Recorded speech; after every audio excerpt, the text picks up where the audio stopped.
Alright, so I wanted to make a video about growing up and dating with as someone with a stutter. Um, uh, there's several videos on YouTube about solely growing up with a stutter, but I'm thinking I want to do something just a little bit different.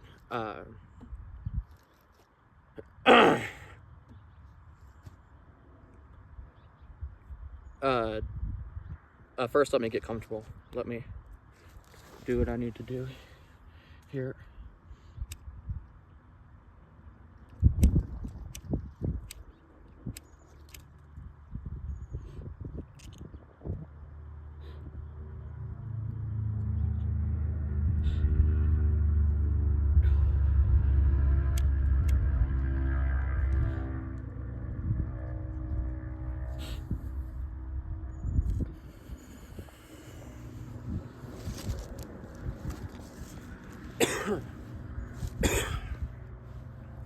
All right.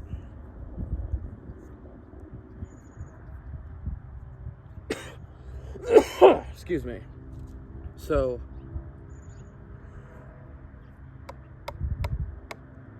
I would say growing up, you would expect for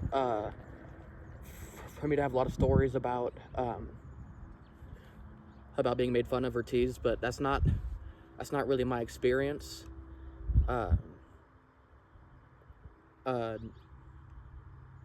I will say it was probably clear to my classmates and stuff.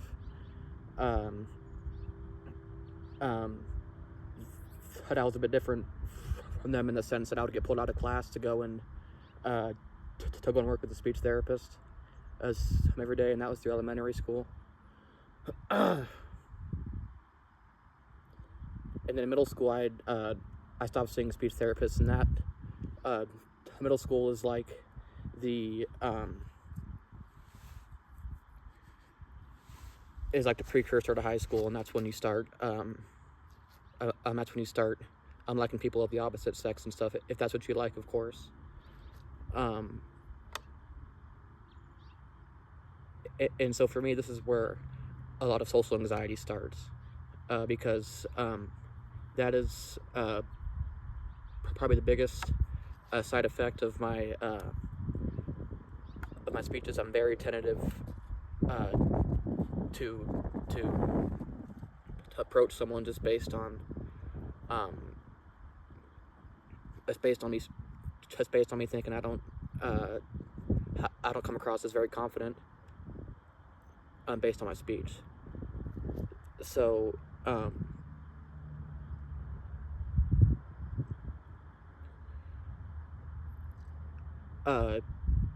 so like middle school is where I started to realize that I was going to have a problem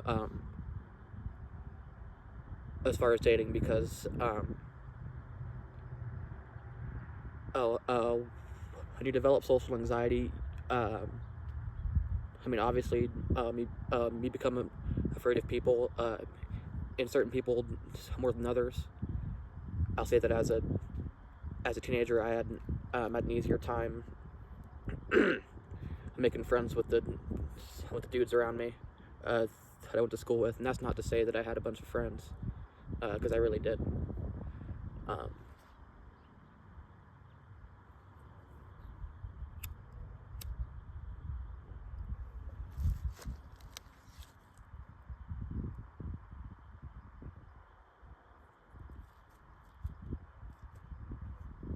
So, I believe middle school is only 2 years. Oh no, it's 3. Excuse me. And so, I mean, not too much happened those first 2 years. It was pretty regular. Like, I played sports and stuff. I did meet a very good friend of mine growing up in middle school, in the 6th grade. And I'm not going to name this person just just because I still live in the same town I grew up in, sadly. uh, but he's going to be featured in another video I plan on making, which I'll probably title that one, Being a Teenage Pothead, My Experience. Anyway, so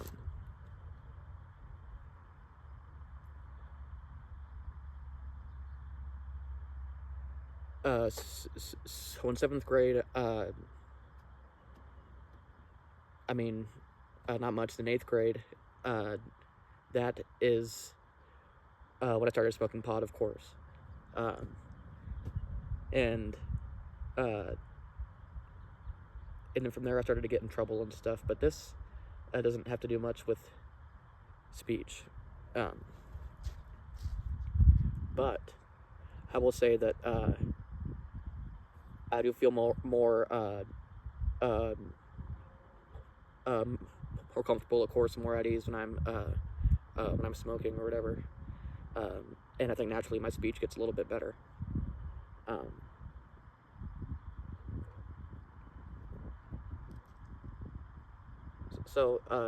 Like I said at the very beginning, I didn't experience a bunch of teasing like you would expect. I would just say that it developed more of a self-hatred and more self-negative talk. Just because, when you have a difference like that from the population, it makes you feel like an outlier a little bit.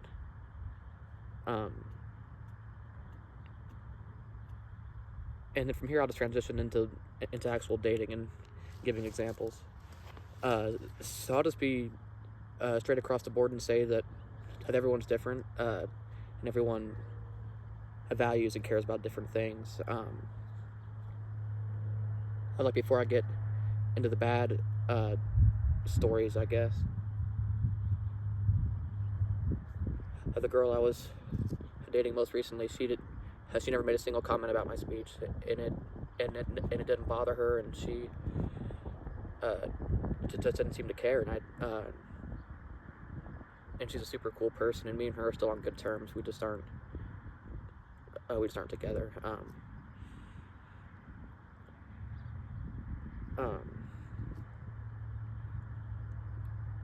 So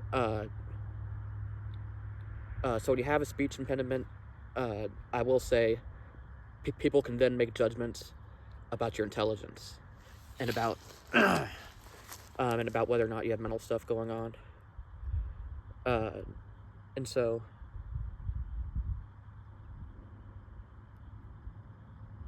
this last summer, I was dating a girl who now lives in Phoenix and goes to school there. But she, we were at the point of meeting each other's parents, and I met this girl's dad, and he was very quick to make fun of me for my speech, and at the time I just had to take it, but it really it was annoying. It wasn't funny, and it was repetitive. It was every time I saw him, and once things went sour in that relationship, and we started to argue at times, naturally they get more and more explosive as you have them. And one of the more explosive in the last ones, and the one when I knew it was over, is she said to me, "Don't you think I want to date someone who doesn't talk like a R word?" And in reality, probably, yeah, probably. That did cut right to my core, and that's something I still think about from time to time, of course. But again, like I said, not everyone's like that. I'll tell another story about a girl I was meeting for the first time. We'd exchanged numbers, and we were going to meet up, and she and she just went to call me. And I hadn't told her that I had a speech problem yet, and I at that point I didn't pick up the phone. It's like, oh, well, I'm in the shower, whatever lie I ended up telling at that moment.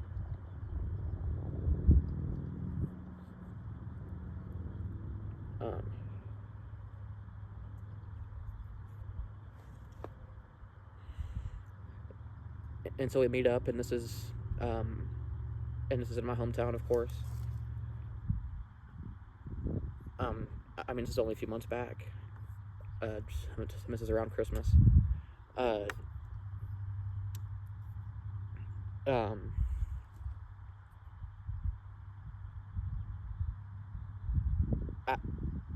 met her. We sat down. We were talking, and it seemed like it was going okay in my mind. Of course, you know. Of course, that's what I'm thinking. Of being foolish. But at one point she goes, "Oh, well, can I ask you something?" I'm like, well, yeah. And she goes, "Why didn't you tell me that you had a stutter?" And there's no excuse. I was just embarrassed, and that makes you look unconfident, and that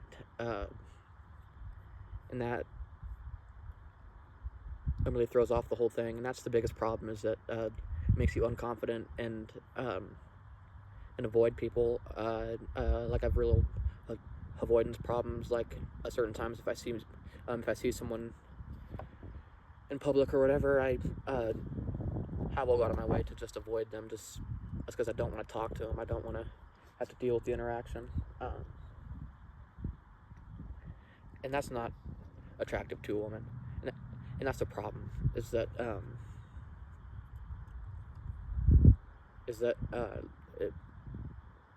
long term, it's just never really unrealistic, just because of the social anxiety problems and stuff. And the fact of the matter is that people want to go out. People that don't have those problems, they want to go out and do those fun things, and I just don't at certain times.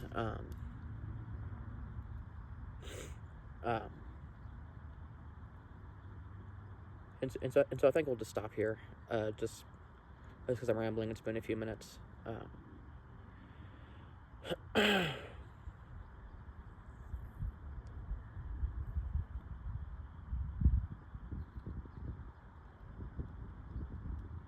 Yeah, I think that's all I want to say about it. Other videos are coming. I want to talk about being a teenage smoker, a weed smoker, of course, my experience, being an alcoholic, my experience, certain things like that.